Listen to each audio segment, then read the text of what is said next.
Hello student, welcome back to my channel. NCERT geography class 9 series में ये हमारा 5th lecture होने वाला है, जिसमें हम लोग चैप्टर नंबर 5 पढ़ेंगे, जो कि है natural vegetation and wild life के बारे में।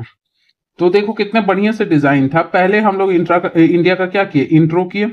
इंट्रो इन द सेंस है लैटिट्यूडनल लॉन्गिट्यूडनल एक्सटेंट देखे, एरिया देखे, कितना बड़ा कंट्री है, कितना उसका तुम्हारा डाइवर्सिटी है, मेगा डाइवर्स में क्यों आया, ये थोड़ा बहुत हम लोग समझे। नेबरिंग कंट्रीज कौन है, बेसिक समझे। फिर से बता रहे, याद रखिएगा ये हम लोग सिर्फ 9th के रिस्पेक्ट में पढ़ रहे हैं। फिर इसमें कुछ और एडिशन होगा तो वो 10th में ऐड करेंगे, फिर 11th में ऐड करेंगे, फिर 12th में ऐड करेंगे, फिर एकदम राम राम हो जाएगा, सब बढ़िया हो जाएगा। तो इंट्रो किए। इंट्रो के बाद हमने क्या देखा, फिजिकल फीचर्स। फिजिकल फीचर्स के बाद क्या है कि हम उसका कौन सा कंडीशंस देखे, क्लाइमेटिक कंडीशंस देखे हम उसका।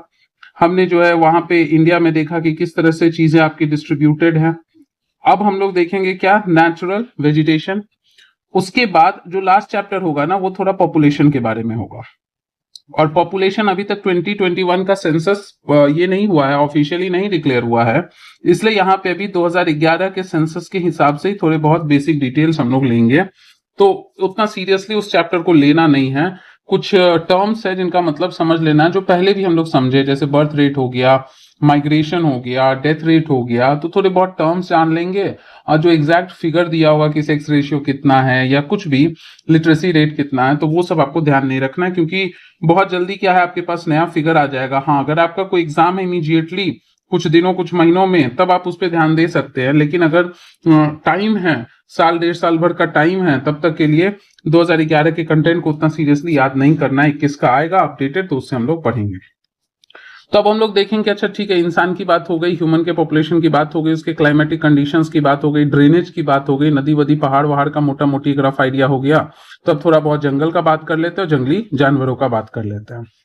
तो पहले यहाँ पे पढ़ेंगे वेजिटेशन के बारे में, और फिर हम लोग पढ़ेंगे वाइल्ड लाइफ के बारे में। इस वाइल्ड लाइफ में ना थोड़ा बहुत इंट्रोडक्शन होगा आपका नेशनल पार्क का, वाइल्ड लाइफ सेंचुरी का, थोड़ा सा टाइगर रिजर्व का मतलब समझेंगे, बस थोड़ा थोड़ा समझेंगे। बायोस्फीयर रिजर्व का मतलब, इसी के साथ थोड़ा हम एलिफेंट रिजर्व भी एक्स्ट्रा में बता देंगे। और वेजिटेशन है तो वेजिटेशन में यहाँ पे आप फॉरेस्ट के टाइप्स देखोगे। और रट्टा कुछ नहीं मारना। आप देखिए, ट्री का जो नाम है या जानवरों का नाम है किस फॉरेस्ट में क्या है, वो तो रटना पड़ेगा। लेकिन वो फॉरेस्ट अगर एवरग्रीन है तो क्यों है, या डेसिडुअस है तो क्यों है, स्क्रब है तो क्यों है, माउंटेनियस है तो उसका क्या फीचर है, इसमें थोड़ा सा लॉजिक लगाएंगे। यानी इस चैप्टर में आप समझ के चलो कि आपका, मान के चलिए कि 40% लॉजिक है एंड 60% आपको कंटेंट जो है एक तरह से मेमोराइज करना पड़ेगा। तो पहले एक बार मैप में आते हैं। अब मैप में जो है कहानी देख लेते हैं, उसके बाद फिर हम लोग चलेंगे कि एनसीईआरटी में क्या दिया है। दिमाग में बैठा के चलना है कि ये कंप्लीट नहीं है, और भी चीजें फ्यूचर में एड ऑन करनी है। ये 9th के हिसाब से पढ़ रहे हैं हम लोग, अपना बेस बिल्ड कर रहे हैं। देखो, सबसे पहला फॉरेस्ट। अच्छा, फॉरेस्ट जानने से पहले थोड़ा कुछ टर्म्स समझ लेते हैं, फिर फॉरेस्ट वगैरह समझते रहेंगे। जैसे क्या होता है, एक टर्म आता है जिसको हम लोग कहते हैं वर्जिन फॉरेस्ट या फिर वर्जिन वेजिटेशन। एक टर्म आता है जिसको हम कहते क्या है, फॉरेस्ट।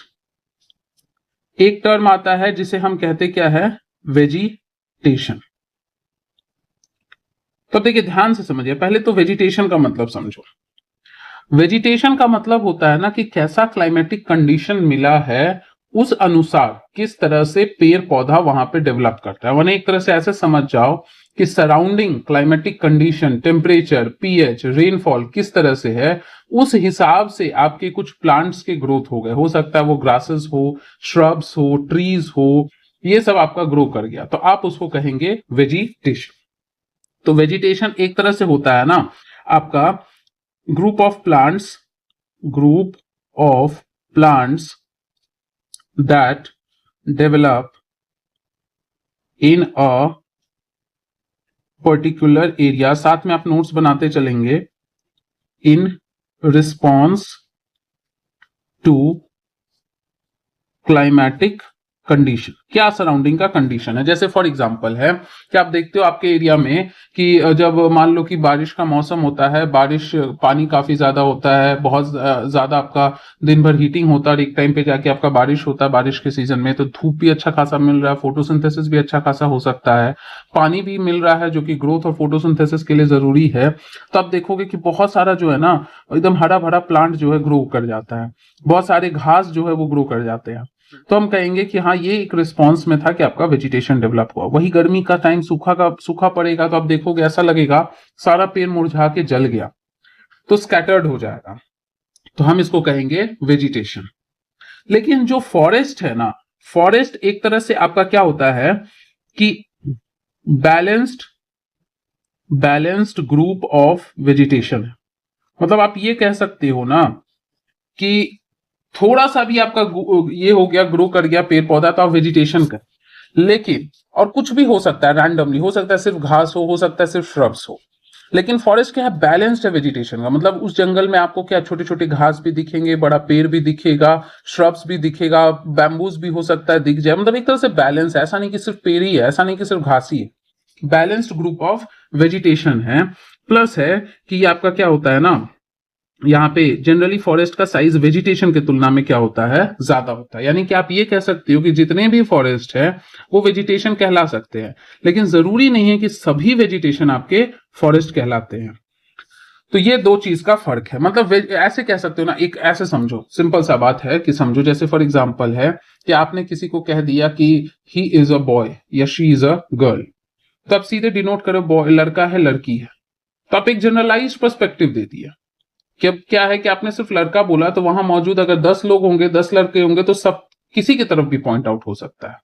बट अगर आपने कह दिया कि नहीं, हम जो है हम सिर्फ अंजलि के ऊपर पॉइंट आउट कर रहे हैं, हम सिर्फ रमेश के ऊपर पॉइंट आउट कर रहे हैं, मतलब आपने स्पेसिफिक कर दिया। कम से कम आप ऐसा तो नहीं कि वहां 100 लोग हैं तो सबके सब रमेश ही हो सकता है 4 लोग रमेश हो, तो यानी कि आप सिर्फ उन 4 स्पेसिफिक लोगों पे बात कर रहे हो। तो वही है, जनरलाइज्ड पर्सपेक्टिव है वेजिटेशन, और स्पेसिफाइड उसका पर्सपेक्टिव है क्या, फॉरेस्ट। अब उसके बाद आता है एक वर्जिन वेजिटेशन। वर्जिन वेजिटेशन है जिसका मतलब होता है कि ग्रो करता है। पहली बात तो ध्यान में रखना कि वाइल्ड एनवायरनमेंट में ग्रो करा, मतलब है कि किसी ने जाके वहां पे बीज नहीं लगाया है या कोई वहां केयर नहीं कर रहा है, अपने आप नेचर ने जो है कहीं से बीज आया, अपने कहीं से लग गया, अपने से ग्रो कर रहा है, अपने से जो नेचुरल सराउंडिंग से उसको जो भी एबायोटिक फैक्टर्स मिल रहा है उस हिसाब से वो डेवलप कर रहा है। पहला चीज, सिर्फ इतने पे बात नहीं खत्म हो जाती है। दूसरा वो क्या है ना, अनछुआ है। मतलब कहने का है कि वो अनटच्ड है। अनटच्ड है मतलब है not been disturbed due to human interference. माने कि इसको अभी तक डिस्टर्ब नहीं किया गया है। मतलब पहले देखो, वर्जिन वर्ड का मतलब होता है ना कि कोई भी चीज, मतलब किसी को भी आप ऐसे वर्जिन अगर कहते हो, मतलब उस चीज को ना पहले, उस फैक्टर ने किसी चीज को कभी पहले एक्सपीरियंस नहीं किया, वो पहली बार हो रहा है। तो बिल्कुल वैसे आप किसी जंगल में गए, उससे पहले कभी भी मान लो कि हम गए एक जंगल को काटने, लेकिन उस जंगल को क्या है ना कि पहले कभी किसी ह्यूमन ने डिस्टर्ब नहीं किया था, अपने अनुसार वो जंगल डेवलप हुआ। हम पहले वो ह्यूमन है जो उसको जाके उसको काट रहे हैं। यानी अभी तक वो कैसा वेजिटेशन था, वर्जिन वेजिटेशन था। सिंपल वर्ड में समझो, अनटच्ड। तो कुछ भी हो सकता है सिंपली वेजिटेशन हो या फॉरेस्ट हो। अगर फॉरेस्ट है तो आप वर्जिन फॉरेस्ट कहोगे, वेजिटेशन है तो आप उसको क्या कहोगे, वर्जिन वेजिटेशन। या ग्रासलैंड है तो वर्जिन ग्रासलैंड, लैंड है तो वर्जिन लैंड, वाटर बॉडी है जो कि कभी डिस्टर्ब नहीं हुआ है, अपने नेचुरल एनवायरनमेंट के हिसाब से चल रहा है तो वर्जिन वाटर बॉडीज कहोगे। तो ये 3 टर्म्स आपको देखने को मिलेगा। नेक्स्ट एक और चीज आपको समझ लेना है कि आपको देखने को मिलेगा कभी एवरग्रीन, क्या भी कहेंगे हम एवरग्रीन फॉरेस्ट। मतलब है जो all through out the year वो कंप्लीटली लीव्स को शेड नहीं करता है। मतलब कंप्लीटली पूरी तरह से, मतलब लीफ शेड करता है, लेकिन क्या हो रहा है ना, एक तरफ से पत्ते गिर रहे, शेड करना मतलब गिरना, पत्ते गिर रहे हैं, उस जगह पे पत्ते आ जा रहे हैं, गिर रहे हैं आ जा रहे हैं। मतलब एक स्पेसिफिक पतझड़ का मौसम आपको नहीं दिखेगा। हमेशा जब भी आप साल में देखो तो वो पेड़ आपको कैसा दिखेगा, हरा भरा दिखेगा। तो हम उसको क्या कहेंगे, एवरग्रीन। वहीं अगर कह दे डेसिड्यूअस। तो डेसिड्यूअस का मतलब है कि यहां पे एक स्पेसिफिक सीजन आएगा।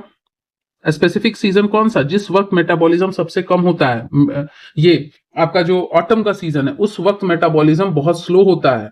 तो उस दौरान क्या है ना, मेटाबॉलिज्म कहने का मतलब शरीर में काम, रिएक्शंस कम हो रहा है, जिस वजह से क्या है, उतनी एनर्जी नहीं मिल पाती है, तो पत्ते एक साथ सब झड़ जाते हैं।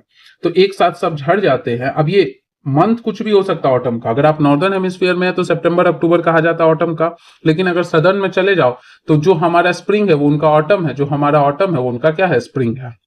मतलब महीना बदल जाता है लेकिन फितरत वही होता है। तो ऑटम का मतलब ही है कि उस वक्त आपका इंफेक्शन स्प्रेड करने का चांसेस ज्यादा होगा, डिफेंस मैकेनिज्म कम होगा। कोई भी ह्यूमन हो या एनिमल्स हो या कुछ भी हो, उसका एक तरह से ना मेटाबॉलिक कंसिस्टेंसी लो होता है। इसलिए आप देखना क्या होता है कि जब ऑटम का समय खत्म हो रहा होता है, ठंडी चढ़ने वाला होता है, दिवाली मनता है, उस दिवाली में हम क्या करते हैं, साफ सफाई करते हैं। तो अब सुपरस्टिशियस बिलीफ जिनका होगा वो अपना अलग अलग तरीके से चीजों को मैनिपुलेट करेंगे, लेकिन साइंटिफिकली यही है कि वो जो ऑटम का सीजन बीता है पहले, फिर बारिश का भी मौसम बीता है, जो आपकी गंदगी वगैरह एक्यूमुलेट हुआ था, तो वो सब साफ हो जाएगा ना। तो अब नए सीजन के लिए हम लोग नए एंथुजियाज्म के साथ क्या रहेंगे, रेडी रहेंगे। हमारा बॉडी रेडी रहेगा, हम इम्यूनोलॉजिकली बेटर परफॉर्म कर पाएंगे। इसीलिए आप देखना कि आप सीजन के ट्रांजिशन के टाइम में, स्पेशली ऑटम में, आप बहुत ज्यादा बीमार पड़ते हो एज कंपेयर टू स्प्रिंग। लेकिन आप पूरी गर्मी और पूरे विंटर में, अनटिल एंड अनलेस आप बहुत केयरलेस ना हो जाओ, तब तक आप उतना ज्यादा बीमार नहीं पड़ते हो। तो ये डेसिडुअस सीजन में आपका क्या होता है, एक स्पेसिफिक सीजन आता है, एक स्पेसिफिक टाइम आता है, जब क्या होता है कि all leaves are completely shed. Completely shed मतलब पतझड़ का मौसम जो है, यानी कि लीफ शेडिंग सीजन जो है, टाइमिंग है, वो आपको बहुत क्लियरली दिखेगा। और फिर जब स्प्रिंग का टाइम आएगा, स्प्रिंग का टाइम, तो आपके क्या होंगे, new leaves will come out, will come out. तो ऐसे को हम कहते हैं क्या है, डेसिड्यूअस। तो इसको नोट कर लीजिए आप लोग। उसके बाद एक टर्म आता है जिसको हम लोग कहते हैं स्क्रब। अब स्क्रब का मतलब सिंपल सा होता है ना, कि जब आपका वेजिटेशन जो है ना, वेजिटेशन काफी स्पार्स हो। स्पार्स का मतलब होता है ना, कम घना हो, यानी कि डेंसिटी जो है वो क्या है, कम है। आपके थोड़े बहुत क्या है, ट्रीज हैं, थोड़ा बहुत few in number, plus shrub है, ग्रासेस है, लेकिन ये सब के सब क्या है, स्कैटर्ड है, जहां तहां बिखरे हुए हैं, बहुत ज्यादा डेंसिटी नहीं है। तब वैसे फॉरेस्ट को स्क्रब कहते हैं। जनरली क्या होता है ना, स्क्रब बोल दिए तो लोग समझ लेते हैं श्रब। सिर्फ श्रब नहीं होता है, कुछ भी है, छोटे मोटे पेड़ है, स्मॉल साइज के ट्रीज है, श्रब्स। आप देखो श्रब्स, ट्रीज और हर्ब में क्या डिफरेंस है, क्लास 6 के साइंस वाले एनसीईआरटी में अच्छे से बताया हुआ टेक्निकली, तो आप वहां से जाके विजिट कर सकते हैं। तो स्क्रब जो है, इसका मतलब होता है कि डेंसिटी कम है। जैसे आप आईएसएफआर रिपोर्ट पढ़ोगे ना, कभी कभी 21 का पढ़ो, 23 का पढ़ो, 19 का पढ़ो, जब का पढ़ो, जब से आया है तब से आप पढ़िए, उसमें डेफिनेशन दिया होता है, very dense forest, moderately dense forest, open forest, और उसका स्क्रब फॉरेस्ट। कहता है कि जब किसी जंगल का डेंसिटी 10% से भी कम हो, यानी कि पेड़ पौधे बहुत स्कैटर्ड हो, तब हम उसको क्या कहते हैं, स्क्रब कहते हैं। उसके बाद एक टर्म आता है मॉन्टेन। मॉन्टेन का मतलब होता है जब भी कोई चीज काफी हाइट पे होता है तो हम उसको कहते हैं क्या है, माउंटेन। मतलब थोड़ा ऊंचाई पे रहता है, 500 मीटर, 1000 मीटर, 1500 मीटर, 2000 मीटर, तो हम उसके लिए टर्म क्या यूज करते हैं, माउंटेन। जब वर्ड यूज किया रहे थॉर्न, तो थॉर्न का मतलब समझ जाना, जैसे थॉर्न फॉरेस्ट पढ़ेंगे तो आप थॉर्न का मतलब समझ जाइएगा कि जो आपका साइंटिफिकली अगर कहे तो एक्सिलरी बर्ड, लेकिन कैजुअली कुछ लोग लीव्स भी बोल देते हैं, तो ठीक है, चलता है, कोई बात नहीं। आप जीएस के प्रिपरेशन में लीव भी बोल सकते हो, लेकिन अगर आप क्या है, स्पेसिफिकली साइंस के बैकग्राउंड से अगर आप हो और साइंस को इन डेप्थ पढ़ते हो ना, तो थॉर्न एक्सिलरी बर्ड का मॉडिफिकेशन होता है, और स्पाइंस जो है ना वो लीफ का होता है। बट जाने दीजिए, उतना माथा पे लोड नहीं लेना, सीधे समझो ना कि कांटा होता है पेड़ में, वो कांटा जो है कोई पत्ता मानता है, कोई जो है कली को मानता है, जो मांगता है सब सही है, जनरल स्टडीज में सब सही है, ठीक है। तो थॉर्न जो है वो आपका क्या होता है, एक्सिलरी बर्ड का मॉडिफिकेशन होता है, मॉडिफिकेशन, या कोई लीफ बोल दिया तो भी चलेगा, in form of pointed structure for defence. काहे लिए, तो डिफेंस के लिए। जानवरों से, चढ़ने वाले ब्राउजिंग एनिमल्स से खुद की रक्षा करने के लिए ऐसे देखोगे पेड़ समय ना इस तरह से ऐसे करके थॉर्न होता है। जैसे आप थॉर्न असली साइंटिफिकली देखना तो नींबू के पेड़ में जाके देखो तो थॉर्न दिखेगा, कैक्टस में देखोगे तो स्पाइंस दिखेगा। ये अडेप्टेशन होता है ना कि आपका जो डेजर्ट वगैरह एरिया, मतलब सूखा एरिया, एरिड एरिया है, कहीं कहीं अगर एरिड दिखा हो ना टर्म, तो एरिड का मतलब होता है ड्राई। तो यहाँ पे अगर असेमी एरिड है मतलब है थोड़ा थोड़ा कम ड्राई है, थोड़ा थोड़ा मॉइस्चर है। तो वैसे एरिया में क्या होता है कि अगर पत्ता ज्यादा होगा तो पत्तों में क्या होता है ना, स्टोमाटा होता है। स्टोमाटा अगर ज्यादा होगा तो, और ड्राइनेस है ही इन्वायरमेंट में, तो इवेपोरेशन ज्यादा होगा। इवेपोरेशन ज्यादा होगा तो अंदर का जो पानी है सब उड़ जाएगा, तो पेड़ को स्ट्रेस पड़ेगा। तो इसीलिए उस चीज को हटाने के लिए पत्तों को हटा के और उसको कांटों में मॉडिफाई कर देता है कि एक पंथ दो काज हो जाएगा। पहला ये होगा कि स्टोमाटा की संख्या कम हो जाएगी तो इवेपोरेशन कम होगा तो स्ट्रेस कम होगा। दूसरा ये बात है कि जो आपका ये कांटा वगैरह बन जाएगा तो जो जानवर आके उसको खा जाते पेड़ पौधे को, और फिर पेड़ को रीजनरेट होने में स्ट्रेस और लगता है। एक तो बाहर का हालात खराब है, ऊपर से रीजनरेट करना है, तो जानवर भी नहीं खाएंगे तो पेड़ प्रोटेक्ट हो जाएगा। अब आपके मन में क्वेश्चन आएगा कि भाई जब ये आपका लीफ है ही नहीं, स्टोमाटा है ही नहीं, तो खाना बनाएगा कैसे, जिएगा कैसे? ठीक है, बचा तो लिया इवेपोरेशन से, लेकिन फोटोसिंथेसिस भी तो नहीं होगा। तो ये बात समझ लो कि ठीक है पत्ता हटा है, बट जो आपका स्टेम है, इसलिए कह रहे कि 6th क्लास का एनसीईआरटी पढ़ लो, साइंस का बहुत बढ़िया से एक्सप्लेन्ड है। तो वो पत्ता हटा है, लेकिन उनके जो स्टेम्स होते हैं ना, वहां पे ग्रीन ग्रीन क्लोरोफिल होता है, मतलब स्टेम जो है वो मॉडिफाई हो जाते हैं खाना बनाने के लिए। तो हुआ क्या कि स्टेम के पास तो स्टोमाटा लीफ की तुलना में बहुत कम होता है, लेकिन क्लोरोफिल दे दिए तो बहुत ज्यादा पानी का लॉस भी नहीं होगा, क्लोरोफिल है तो खाना भी बन जाएगा। स्पाइंस और थॉर्न बना दिए तो जानवर से भी बच जाएगा। तो ये यही मॉडिफिकेशन है। मतलब हुआ क्या कि स्टेम जो है उसके पास स्टोमाटा का संख्या कम है।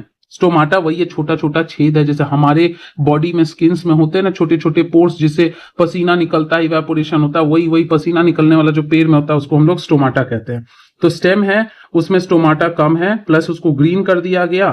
तो हुआ क्या कि ये फोटोसिंथेसिस भी कर लेगा, और इवेपोरेशन, जिसको ट्रांसपीरेशन भी कहते हैं साइंस के बच्चे और आर्ट्स के भी बच्चे कहते हैं, ऐसा नहीं है, जो चीज जो है वही कहलाएगा, लेकिन आसानी से समझ, ट्रांसपीरेशन कुछ नहीं, इवेपोरेशन है। तो इवेपोरेशन कम होगा लेकिन खाना बन जाएगा, तो क्या हो गया, काम बन गया। एंड प्लस जो स्पाइन या थॉर्न बन गया है, तो स्पाइन और थॉर्न से प्लांट को क्या मिल जाएगा, प्रोटेक्शन मिल जाएगा। तो ये ऐसे भी आपको फॉरेस्ट देखने को मिलेंगे। तो ये कुछ टर्म्स आएगा जो कि हम लोग पढ़ेंगे, तो उस वक्त आपको मीनिंग जो है ना समझ में आ जाना चाहिए। तो आप फटाफट अभी के अभी नोट्स बना लीजिए, पॉज कीजिए यहीं पे, नोट्स बनाइए, उसके बाद आगे बढ़िए। उसके बाद है क्या, एक टर्म आएगा जिसको हम लोग कहते हैं क्या है, वाइल्ड लाइफ। वाइल्ड लाइफ का मतलब होता है वाइल्ड एनिमल्स। वाइल्ड एनिमल्स है कि मतलब जो क्या है आपका, वाइल्ड कहने का मतलब है कि नेचुरली क्रिएटेड फॉरेस्ट को अपना हैबिटाट बना के वो रहते हैं, तो हम उनको क्या कहते हैं, वाइल्ड एनिमल्स कहते हैं, या फिर वाइल्ड लाइफ कहते हैं। जैसे शेर हो गया, या फिर आपका हाथी हो गया। जैसे आप कर्नाटका के जंगलों में जाओ, केरला के जंगलों में जाओ, आप नॉर्थ ईस्ट में जाओ, सुंदरबन में जाओ, तो जगह जगह आपको दिखेगा कि ऐसा नहीं कहीं बाउंड्री लगा हुआ है, आप जानवरों को बहुत प्यार से केयर से रखा जा रहा है, बिल्कुल नहीं, खुला आजादी है, अपना घूम रहे, अपना खा पी रहे हैं। तो हम वैसे को क्या बोलेंगे, वाइल्ड एनिमल्स या वाइल्ड लाइफ कहेंगे। मतलब वाइल्ड में रहने वाले, नेचुरल हैबिटाट में रहने वाले जो जीव जंतु है उनको वाइल्ड लाइफ कहा जाता है। तो अब चलो फटाफट मैप में चलते हैं और जंगलों का जो है रीजन समझते हैं, उसके बाद रट्टा मारते हैं एकदम अंधाधुन। ठीक है, यहाँ पे है बहुत बढ़िया सा मैप, इधर देखिए, यहाँ देखो सबसे पहला फॉरेस्ट आपको क्या दिखा रहा है, ट्रॉपिकल एवरग्रीन फॉरेस्ट। अब ट्रॉपिकल मतलब आपको पता है, पहले के एनसीईआरटी ज्योग्राफी में अच्छे से tropical area, temperate area, frigid zone बताए हुए हैं। मतलब जो 23.5 डिग्री नॉर्थ से 23.5 डिग्री साउथ के बीच में जो एरिया आता है उसको हम ट्रॉपिकल कहते हैं। एवरग्रीन मतलब सालों भर आपका पत्ता जो है गिरेगा, आएगा, पूरी तरह से कंप्लीटली सारा पत्ता एक बार में नहीं जाता है, मतलब सालों भर हरा भरा रहता है, सिंपल भाषा में। फॉरेस्ट मतलब जंगल हो गया। जंगल से अच्छा टर्म होगा कि balanced vegetation consisting of larger sized vegetation. तो अब यहां पे देखो कहां कहां दिया है, देखिए एक ये वाला छोटा सा एरिया है, एक ये वाला मतलब तमिलनाडु का जो है थोड़ा सा कोस्ट है, पूरा का पूरा आपका वेस्टर्न घाट है ऑलमोस्ट, हल्का सा नॉर्दर्न महाराष्ट्र छोड़ दो तो ये आपका सुंदरबन और थोड़ा सा भितरकनिका जो उड़ीसा का है उधर वाला पार्ट है। ये ऑलमोस्ट नॉर्थ ईस्ट है, नॉर्थ ऑफ अरुणाचल छोड़ दो तो इधर में आपका सारा क्या मिल रहा है, एवरग्रीन। इनफैक्ट थोड़ा बहुत इधर में भी, अंडमान में भी आपको देखने को मिलता है। तो इसका कारण है, देखो सालों भर हरा भरा क्यों रहेगा, सालों भर हरा भरा रहने का कारण है कि उसको क्या मिलना चाहिए, सनलाइट मिलना चाहिए प्लस वाटर अच्छा खासा मिलना चाहिए। यानी कि रेनफॉल का डिमांड क्या है, इसको ज्यादा है। जरा पिछला चैप्टर अगर आप पढ़े तो याद कीजिए कि जो आपका मॉनसून विंड आ रहा था बे ऑफ बंगाल से, वो सबसे ज्यादा बारिश किधर कर रहा था, इधर ऐसे अर्कन योमा से टकराया था तो गैंजेटिक प्लेन में घुसा था। तो गैंजेटिक प्लेन में घुसते वक्त यहाँ सबसे ज्यादा तो उड़ीसा के एकदम नॉर्थ में, मतलब सुंदरबन से सटा हुआ, पूरा उड़ीसा नहीं, एकदम नॉर्थ में, चिल्का लेक से ऊपर ही, ये वाला चिल्का लेक है, ये वाला उसके ऊपर ही। अब प्लस आपका नॉर्थ ईस्ट में गया तो इधर में बारिश, इधर में रेनफॉल क्या हो रहा है, ज्यादा हो रहा है। ट्रॉपिकल पार्ट है, सनसाइन भी ठीक ठाक ही मिल रहा है। प्लस इधर में भी क्या था, बे ऑफ बंगाल से जो विंड आ रहा था, सॉरी अरेबियन सी से, तो वो यहाँ पे वेस्टर्न घाट से टकरा के इधर भी आपका क्या कर रहा था, बारिश बहुत ज्यादा कर रहा था। यहाँ पे इधर तमिलनाडु के इस साइड में क्यों हुआ, क्योंकि जब रिट्रीटिंग मानसून वापस आ रहा था तो ये यहाँ पे आके अच्छा खासा बारिश, विंटर रेनफॉल करता है। तो जहां जहां रेनफॉल आपको ज्यादा देखने को मिलेगा वहां वहां फॉरेस्ट क्या दिखेगा, एवरग्रीन दिखेगा। और ये बिल्कुल लिंक्ड है मॉनसून से, इसीलिए आपको क्या है उतने अच्छे से पिछले लेक्चर्स में बताए थे। तो ये पहला फॉरेस्ट हो गया। दूसरा फॉरेस्ट है ट्रॉपिकल डेसिडुअस। डेसिडुअस कहने का मतलब है कि थोड़ा बारिश कम मिलेगा एवरग्रीन के तुलना में। इसी वजह से क्या है कि जब किसी टाइम पे थोड़ा ज्यादा ड्राइनेस होगा, स्ट्रेस ज्यादा होगा तो सारे पत्ते झड़ जाएंगे। तो वैसे में आपको यहाँ पे पतझड़ का मौसम और स्प्रिंग का सीजन बहुत क्लियरली डिफाइंड होता है। तो यहाँ पे आप देखना कि जहां जहां रेनफॉल थोड़ा सा कम होता है या थोड़ा मॉडरेट होता है वहां पे आपको डेसिडुअस दिखेगा। डेसिडुअस के फिर फर्दर टाइप होते हैं। एवरग्रीन से हल्का सा आपका कम होगा तो हम कहेंगे मॉइस्ट डेसिडुअस, और एवरग्रीन से हल्का सा मतलब ज्यादा कम होगा, यानी कि मॉइस्ट से थोड़ा कम होगा तो उसको हम कहेंगे क्या, ड्राई डेसिडुअस हम कहेंगे। तो आप देखो यहाँ पे मेजॉरिटी एरिया एवरग्रीन के जस्ट बगल बगल में एकदम, एवरग्रीन और डेसिडुअस जो है ना एकदम पड़ोसी है। ये पूरा सा जोन जो है, ये पूरा सा जोन जो है, ये देखो जिसको हम रेड से ऐसे करके घेरा बना रहे हैं एकदम, ये वाला आपका कौन सा है, डेसिडुअस है। यहाँ पे रेनफॉल थोड़ा सा मॉडरेट लेवल पे है, मॉडरेट टू लो, बहुत ज्यादा लो नहीं है, मतलब ट्रीज है, अच्छा खासा फॉरेस्ट है, बट यहाँ पे थोड़ा सा स्ट्रेसफुल कंडीशन ज्यादा है। सालों भर एक जैसा अच्छा कंडीशन नहीं मिलता, इसलिए एक टाइम आता है जब पत्ते झड़ जाते हैं। तो देख लो मानसून जैसे जैसे आप अंदर की तरफ जा रहे हो, अंदर की तरफ जा रहा है तो विंड क्या होने लग रहा है, ड्राई होने लग रहा है, ड्राई होने लग रहा है, इसलिए रेनफॉल क्या हो रहा है, कम हो रहा है। तो ये दूसरा फॉरेस्ट हो गया। तीसरा है माउंटेन, एक हाइट पे, पहाड़ों पे। तो देखना ये आपका नॉर्थ इंडिया में पहाड़ किधर है, ऊंचा ऊंचा हिमालय वाला पोर्शन। तो अब देखो ये पूरा, इसको मिटा देते हैं, ये जो पूरा है ऑलमोस्ट, ये पूरा हाइट पे, जितना ज्यादा हाइट बढ़ता जाएगा तो आपके कॉनिफेरस फॉरेस्ट जैसे आपको दिखने को मिलने लगेंगे। तो ये क्या है, माउंटेन फॉरेस्ट है। उसके बाद आता है मैंग्रोव। मैंग्रोव का देखो सबसे बढ़िया लक्षण क्या है कि ये आपका जहां जहां पे नदी, मतलब फ्रेश वाटर मरीन वाटर से मीट करता है, वैसे वैसे जगह आपको मैंग्रोव फॉरेस्ट देखने को मिलेगा। मैंग्रोव की खासियत ही है कि ये आपका सॉल्टी फ्रेश दोनों के मिक्सचर सब में रहने के लिए ये केपेबल है। तो मैंग्रोव फॉरेस्ट और उस जगह पे मिलेगा जहां थोड़ा सा आपका नदी वगैरह, जैसे यहाँ देख लो ये महानदी का डेल्टा है, कृष्णा गोदावरी का डेल्टा है, इनफैक्ट इधर सब में भी मिलता है बट ये उतना डेंस नहीं है। इधर में भी आपका गुजरात साइड में भी आपको देखने को मिलेगा, इधर में भी दिखेगा, यहाँ पे उतना दिया नहीं है, इधर में है। तो उसको कहते हैं मैंग्रोव फॉरेस्ट। मैंग्रोव फॉरेस्ट में दो तीन कैरेक्टरिस्टिक है। पहला, इसके पास सॉल्ट ग्लैंड्स होता है जिससे ये काफी ज्यादा सॉल्ट की तरफ टॉलरेंट होता है। दूसरा, दलदल जमीन में इसका रूट सफोकेट कर जाता है, इसीलिए देखोगे इसका रूट जमीन के काफी अंदर ना ग्रो करके ऊपर की तरफ निकलता है, जिसको न्यूमैटोफोर्स कहते हैं।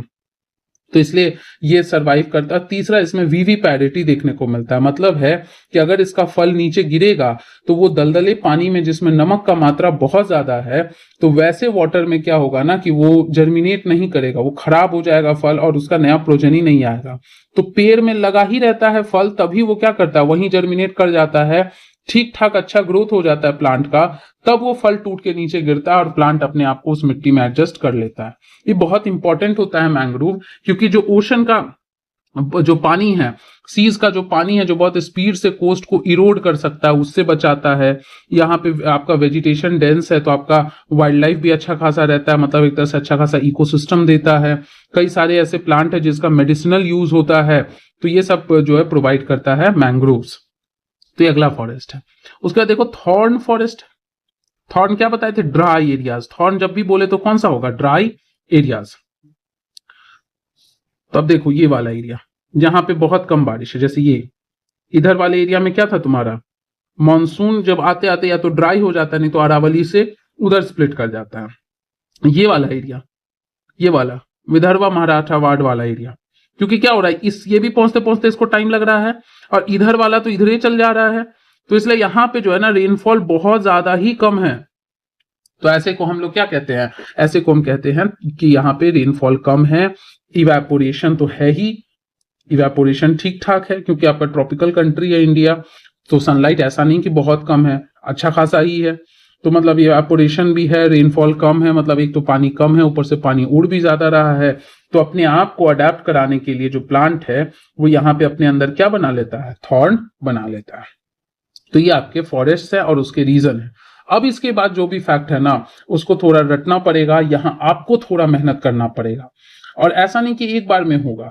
इसको आपको अलग से क्या करना है ना, कि अलग से जब भी कोई चैप्टर पढ़िए ना, कुछ भी साइंस पढ़ो, आर्ट्स का कोई टॉपिक पढ़ो या करंट अफेयर पढ़ो, कुछ चीजें हैं जो बहुत समझने की होती है तो ठीक है वो 2-3 बार पढ़ लिया तो हो गया, लेकिन कुछ चीज है जिसमें आपको बहुत रटना पड़ता है, कोई स्कोप ही नहीं है, कोई लॉजिक ही नहीं है। ये जैसे अब पेड़ ही है, तो पेड़ ऐसा नहीं है हार्ड एंड फास्ट कि यहीं रहेगा, कि हम कह दे कि नीम डेसिडुअस एरिया में ही रहेगा, तो ये जरूरी नहीं, एवरग्रीन वाले एरिया भी तो नीम ग्रो कर लेते हैं। तो यहाँ पे ये चीज को जो है ना इस तरह से कर पाना हार्ड एंड फास्ट की यही होगा, ऐसा मत करना। एक मोटा मोटी आइडिया ले लो कि हाँ हम अगर डेसिडुअस एरिया में जाते हैं तो ज्यादातर हमको नीम मिलता है। तो कभी भी क्वेश्चन में वेजिटेशन से पूछ देना कि जैसे फॉर एग्जांपल पूछ दे कि साल tree is found only in deciduous area, only in deciduous forest, only, या कोई भी प्लांट ले लो, या आपसे बोल दे कि Apple tree is only found in western Himalayas, तो कहना कि ये गलत है, क्योंकि आज के डेट में जो है ना नेचर का ह्यूमनाइजेशन हो गया है। तो पहला तो कारण ये है कि हम ह्यूमंस डेलिबरेटली कई जगहों पे बहुत सारे प्लांट को इंट्रोड्यूस कर दिए हैं, तो आपको एवरग्रीन में भी डेसिडुअस के ट्री देखने को मिल सकते हैं, तो ओनली वाले पे थोड़ा सा सोचने वाली बात है। अब दूसरा नेचर है ना, हवा बह रहा है, पानी बह रहा है, किसका सीड कहीं जाके जो है ग्रो कर सकता है, क्योंकि प्लांट है वो अपने आप को, कोई भी ऑर्गेनिज्म चाहता है अपने आप को स्ट्रगल करता है कि हम कैसे इस दुनिया में जिंदा रखें, तो हो सकता है डेवलप कर सकता है। तो एकदम hard and fast only only कह देना, तो वैसे स्टेटमेंट को ना आपको कट कर देना है, क्योंकि ये नेचुरल, ये है नेचुरल प्रोसेस है, नेचर में होने वाला चीज। नेचर में कोई ऐसा नहीं कि मेरे घर में कोई बाउंड्री बन गया तो चोर नहीं आएगा, तो ऐसी कोई बात ही नहीं है। बिल्कुल नेचर में है क्या कि ठीक है एक इमेजिनरी बाउंड्री है, बट वो हार्ड एंड फास्ट नहीं है। ये मत समझ लेना कि हाँ बन गया तो इसके आगे आप ये लाइन हम ड्रॉ कर दिए, तो मत नहीं समझना कि इसके इस पार ये प्लांट जा ही नहीं सकता, जा सकता है, इसके इस पार भी कुछ प्लांट आ सकते हैं। तो ये मेंटालिटी यहां से हटा देना है। तो अब फटाफट हम लोग देख लेते हैं कि क्या क्या दिया हुआ है हमारा। तो आप देखिए यहाँ पे जो नेचुरल वेजिटेशन है उसमें क्या क्या लिखा है देख लेते हैं जरा। तो कुछ फैक्ट है कि इंडिया के पास इतने एनिमल्स है, ये इनफैक्ट क्लास 12 के एनसीईआरटी को भी देखोगे ना तो यही लिखा हुआ है। उसमें से आपका इतना फ्लावरिंग प्लांट्स है 15,000, जो कि 6% है टोटल वर्ल्ड का। 12 मेगा डाइवर्स में से आप उससे ज्यादा है। ये थोड़ा पुराना फैक्ट है तो ये सब उतना सीरियसली नहीं लेने का है, इतना प्लांट्स है तो ये सब कुछ काम का ऐसा है नहीं, वो करंट अफेयर से आपको अपडेट करना है। अब उसके बाद है वर्जिन वेजिटेशन, ये आपको हम बता चुके हैं। वर्जिन वेजिटेशन क्या हो रहा है कि इंडियन है, मतलब हमारा लोकल है। एंडेमिक जब भी कहे ना तो समझ जाना लोकल है। इंडिजीनियस का भी मतलब होता है लोकल, और एंडेमिक में लोकल के साथ एक और चीज कहोगे कि एक स्पेसिफिक एरिया में फिक्स्ड है, स्पेसिफिक एरिया में ही होता है, क्योंकि वो उसी एरिया के लिए अडेप्टेड है, इसी वजह से वो उसी स्पेसिफिक एरिया में ग्रो कर रहा है, ना कि पूरा वाइड स्प्रेड है। तो इसलिए हम उसको कहते हैं एंडेमिक। एंड चूंकि वो चीज हमारे देश का एंडेमिक है, हमारा लोकल है, तो आप उसको इंडिजीनियस भी कह सकते हो। तो जो चीज अब ऑब्वियसली देखो virgin vegetation simple law, logic समझो, रटना नहीं है। कोई भी वेजिटेशन है जो कि अनटच्ड है, इसका मतलब है वो वहीं पे ग्रो कर रहा है, और वो उस जगह के लिए क्या है, लोकल है ना, कहीं बाहर से तो आया नहीं, कोई और नहीं लाया। हम क्या बताए थे, ह्यूमन का इंटरफेरेंस है, अपने आप हुआ और किसी ने उसको डिस्टर्ब नहीं किया। तो इसका मतलब उसका वो लोकल है, वो वर्जिन वेजिटेशन का वही एरिया था जहां पे वो हमेशा से रह रहा है। वो मरा तो उसका प्रोजनी आया, वो मरा तो फिर उसका प्रोजनी आया। तो वैसे को हम वर्जिन वेजिटेशन कहते हैं। फ्लोरा मतलब आप जानते हो प्लांट होता है, फोना मतलब क्या होता है आपका, एनिमल्स होता है। ये आपके वेजिटेशन से या कह सकते हो फॉरेस्ट है। Tropical evergreen, tropical deciduous, tropical thorn forest and scrubs. Scrub का मतलब बताए हैं, माउंटेन एंड मैंग्रोव फॉरेस्ट। अब फटाफट देखो ट्रॉपिकल एवरग्रीन कितना अच्छे से बताया हुआ है आपका। ट्रॉपिकल एवरग्रीन फॉरेस्ट में आपको देखो स्ट्रैटिफिकेशन दिख रहा है, लेयरिंग। क्यों दिख रहा है लेयरिंग ना, क्योंकि यहाँ कंपटीशन चल रहा है, क्योंकि हर प्लांट को अच्छा कंडीशन मिल रहा है, सब ग्रो कर रहा है। जैसे सबको अच्छा कोचिंग, अच्छा मटेरियल, अच्छा पढ़ाई मिले, सब अच्छे से पढ़ेंगे, तो कंपटीशन क्या होगा, टफ हो जाएगा ना। अब उसमें क्या होगा ना कि सब चाहेगा टॉप करना, सब चाहेगा टॉप करना। तो इस चक्कर में जो है ना, हम तुमसे आगे ग्रो किए, मेरे से कोई और आगे ग्रो कर गया, उससे कोई और आगे ग्रो कर गया, उससे कोई और आगे ग्रो, तो एक लेयर दिखेगा, बहुत बड़ा पेड़, उससे छोटा, उससे छोटा, उससे छोटा, प्लस ऐसे लटका हुआ लत के जैसा चीज दिखेगा जिसको हम एपीफाइट कहते हैं। क्योंकि ये बेचारे नीचे रहेंगे तो धूप तो पहुंच पाएगा नहीं, बड़ा बड़ा पेड़ तो धूप ढक दिया है। तो अब क्या होगा, तो ये कहते हैं कि अच्छा ठीक है, जीना तो है ही, स्ट्रगल तो करना ही है, स्ट्रगल फॉर एग्जिस्टेंस तो होना ही है। तो ये पेड़ सबके सहारे ग्रो कर करके ऊपर की तरफ बढ़ता है, तो इसको हम एपीफाइट्स कहते हैं। अब और डिटेल देखते हैं एक एक करके। ट्रॉपिकल एवरग्रीन फॉरेस्ट देखो क्या कह रहा है, हेवी रेनफॉल वाले एरिया में रहेगा, जैसे वेस्टर्न घाट हो गया, लक्षद्वीप हो गया, अंडमान हो गया। हम कहे थे ना कि अंडमान वगैरह भी है, वहां पे मार्क नहीं था मैप में। मतलब जहां जहां पे रेनफॉल ज्यादा पड़ रहा है, नॉर्थ ईस्ट वाला एरिया हो गया, थोड़ा सा तमिलनाडु का कोस्ट हो गया। कितना, मोर देन 200 सेंटीमीटर। इसका ट्री का जो हाइट है देखो कितना ऊंचा तक जा सकता है, 60-60 मीटर तक। क्यों है, क्योंकि इतना यहाँ पे जो हाइट है ट्रीज का, वो इतना ज्यादा इसीलिए है क्योंकि यहाँ पे कंपटीशन बहुत तगड़ा है, क्योंकि सबको अच्छा हालात मिल रहा है, कंपटीशन बहुत तगड़ा है, कंपटीशन बहुत तगड़ा है। तो इसी वजह से क्या हो रहा है ना कि ट्रीज छोटा रहना मंजूर नहीं करते हैं। यहाँ पे हर तरह का चीज आपको मिलेगा, क्रीपर, श्रब्स, ट्रीज, सब कुछ। तो यहाँ पे क्या है ना कि देखो, सिंस एवरग्रीन है, एवरग्रीन है तो यहाँ पे कोई स्पेसिफिक टाइम देख रहे हो शेड नहीं करने का है, इसलिए कहना सालों भर हरा भरा रहेगा। उसके बाद यहाँ कौन कौन से पेड़ हैं, तो इबोनी, महोगनी, रोजवुड, कम से कम ये तीन बिल्कुल नहीं भूलना है। इसके अलावा बाकी सब समय के साथ हो जाएगा, बट इबोनी, महोगनी, रोजवुड नहीं भूलना है। यहाँ पे अच्छा खासा वाइल्ड लाइफ होगा, जैसे एलिफेंट, मंकी, लेमूर, डियर। यहाँ ज्यादातर जो ऑर्गेनिज्म होते हैं ना, वो आर्बोरियल होते हैं। आर्बोरियल कहने का मतलब जो ट्री ड्वेलिंग है, पेड़ वेड़ पे रहते हैं। क्योंकि क्या होता है ना कि जमीन बहुत ज्यादा मॉइस्ट है, एक तरह से कह सकते हो, दलदल तो नहीं कह सकते लेकिन मॉइस्ट है। क्योंकि क्या है ना कि पूरा ढका हुआ है, बारिश बहुत हो रहा है, और पूरा इतना ज्यादा पेड़ है, इतना डेंस वेजिटेशन है कि सनलाइट अंदर नहीं आ रहा है, तो इवेपोरेशन कम है, तो थोड़ा भीगा भीगा सा है। ग्राउंड पे बहुत ज्यादा जो है काई वगैरह जम गया, एल्गी जम गया है, तो थोड़ा सा रहना मुश्किल है। इसलिए यहाँ पे क्या होगा ना कि या तो बहुत तेज भागने वाला जो जानवर होता है कि जल्दी जल्दी कोई कोई कोना ढूंढ के अपना रह गए, वो दिखेगा। लेकिन जो बहुत ज्यादा दूर दूर तक दौड़ के शिकार करते वो नहीं दिखेगा। शिकार करने वाला जो है ना, जैसे लायन, टाइगर, ये सब बहुत ज्यादा आपको देखने को नहीं मिलेगा, क्योंकि उनको एक ओपन एरिया चाहिए। वो सवाना सब में आपको ज्यादा दिखेगा, ओपन एरिया में दौड़ के शिकार करना। लेकिन यहाँ पे होगा क्या ना कि जो सुटेबल जगह ढूंढ के छोटे छोटे जानवर जो है वो आपका जल्दी जल्दी इधर उधर घूम के पेड़ वेड़ पे चढ़ के किसी तरह एडजस्ट कर सके, वैसे जानवर आपको देखने को मिलेंगे। Bird, bat, sloth, scorpion, snail, ये सब मिलेगा जो थोड़े से मॉइस्ट एरिया में रहने के लिए हैबिचुएटेड है, वो दिखेगा। दूसरा है ट्रॉपिकल डेसिडुअस फॉरेस्ट। ये सबसे ज्यादा देखे थे ना मैप में, सबसे ज्यादा एरिया यही ऑक्यूपाई किया था। इसको आप मानसून भी कहते हो, क्योंकि देखो जब मानसून आएगा तो हरा भरा रहेगा, जब मानसून जाने वाला होगा, कंडीशन हार्श होगा, तो सारे पत्ते झड़ जाएंगे। रेनफॉल लगभग इतना होता है। ट्रीज जो होते हैं ये आपका शेड करते हैं लगभग आपका 6 से 8 हफ्ते तक में, ड्राई समर या ऑटम के टाइम पे। मतलब कभी भी जब हार्श कंडीशन हो ना, जब थोड़ा सा ड्राई कंडीशन हो, यूजुअली ध्यान में रखिएगा, फिर नहीं कहना कि यहाँ कुछ और लिखा है, टीचर ने कुछ और लिखा है, बिल्कुल नहीं। यूजुअली ऑटम सीजन होता है, लेकिन अगर समर भी बहुत ड्राई हो जाता है तो उस वक्त आप देखते हैं ना पेड़ सब सूख जाते हैं, ऐसा लगता है कि मर गया पेड़, अब नहीं रह पाएगा। लेकिन फिर हालात सही होता है तो वापस आ जाता है। अब ये पानी कितना है उस हिसाब से देख लो, मॉइस्ट और ड्राई भी है, ड्राई दोनों में डिवाइडेड है। अब ये आपका क्या हो रहा है कि जो मॉइस्ट है वो लगभग 200 से 100 के बीच में पाया जाता है, तो मॉइस्ट है। उससे कम होगा तो फिर आपका ड्राई हो जाएगा। कहाँ मिलेगा? तो ये एकदम जस्ट बगल में, एकदम ट्रिक है सिंपल सा, एवरग्रीन के जस्ट बगल में आपको देखने को मिलेगा। जैसे Jharkhand, Orissa, Chhattisgarh, foothills of Himalaya, north eastern state, यहाँ पे था ना एवरग्रीन, उसके ठीक बाजू में आपको देखने को मिलेगा। यहाँ पे टीक, बैम्बू, साल, शीशम, सैंडलवुड, खेर, कुसुम, अर्जुन, मलबेरी, ये सब देखने को मिलता है। हाँ, वेस्टर्न घाट के भी स्लोप में दिखेगा। ड्राई रेसिड्यूअस की बात करें तो कितना चाहिए आपका? 100 से 70। ये आपका मॉइस्ट के जस्ट बगल में मिलेगा, मतलब एवरग्रीन से थोड़ा दूर मिलेगा। तो ये आपको किधर मिलेगा? पेनिनसुलर पार्ट में मिलेगा, यहाँ पे उत्तर प्रदेश, बिहार में मिलेगा। यहाँ क्या क्या है? टीक, साल, पीपल, नीम, ये देखने को मिलेगा। लेकिन hard and fast only term कह देना तो उस वक्त ऐसे कुछ स्टेटमेंट्स को थोड़ा हटाना है।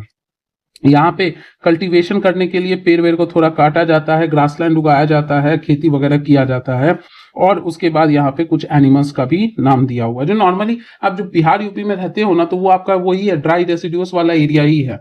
आसपास देखना जो सब चीज आपको दिख रहा है ना, कैमेलियन वगैरह दिखेगा, क्रोकोडाइल आपको दिखेगा, चंबल वगैरह में मगर दिखता है, तो ये सब आपको रेसिड्यूस एरिया में दिखेगा।